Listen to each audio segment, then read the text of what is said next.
সামুদ জাতিকে আমি হেদায়েতের রাস্তা দেখাইলাম।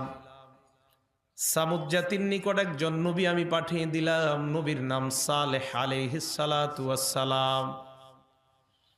সালেহ নবী তাদেরকে দাওয়াত দিলেন, ইয়া কওমি ইবুদুল্লাহ মা লাকুম মিন ইলাহিন গায়রু, হে আমার সম্প্রদায়, এক আল্লাহর ইবাদত করো, তিনি ছাড়া কোনো ইলাহ নাই।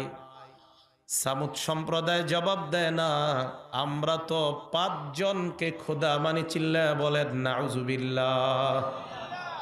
বলেন তো আমাদের রব, আমাদের খালেক, আমাদের মালিক কয়জন? সালেহ নবী বললেন, এক আল্লাহর ইবাদত করো। সামুদ সম্প্রদায় জবাব দেয় না, না আমরা 5 জন খোদা মানি। সালেহ নবী কয় আল্লাহ একজন, তারা কয় 5 জন খোদা। সালেহ নবী বললেন, কোন 5 জনকে তোমরা খোদা মানো? এবার তারা নাম বলতে লাগলো, ওয়াদ্দাউ ওয়ালা সুআউ ওয়ালা ইয়াগুস ওয়া ইয়াউক ওয়া নাসরা। 1 নাম্বার খোদার নাম ওয়াদ্দুন, 2 নাম্বার খোদার নাম সুআউন, 3 নাম্বার খোদার নাম ইয়াগুস, 4 নাম্বার খোদার নাম ইয়াউক, 5 নাম্বার খোদার নাম নাসরুন।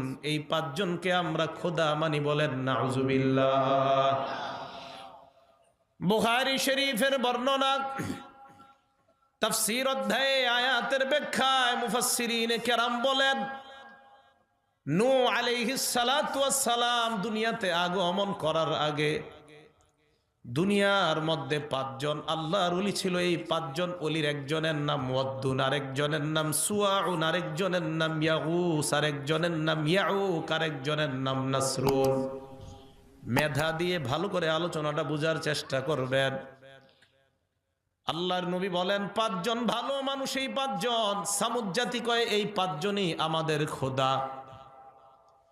তাহলে যেই 5 জনকে তারা খোদা বলে, মূলত এই 5 জন মূর্তি ছিল না আগে, তারা মূলত ভালো মানুষ ছিল। আমাদের দেশে অনেক ভালো মানুষের মূর্তি বানানো হয়, যেটা তারা বলে নাই, এরপরেও ওই ভালো মানুষের মূর্তি বানায়। আছে না নাই? এই 5 জন আল্লাহর ওলি। এই ওলিরা যখন দুনিয়ার মধ্যে আছে, মানুষ ইবাদতের মধ্যে মজা পায়, ইবাদত করে, ইবাদতে বড় আনন্দ পায়।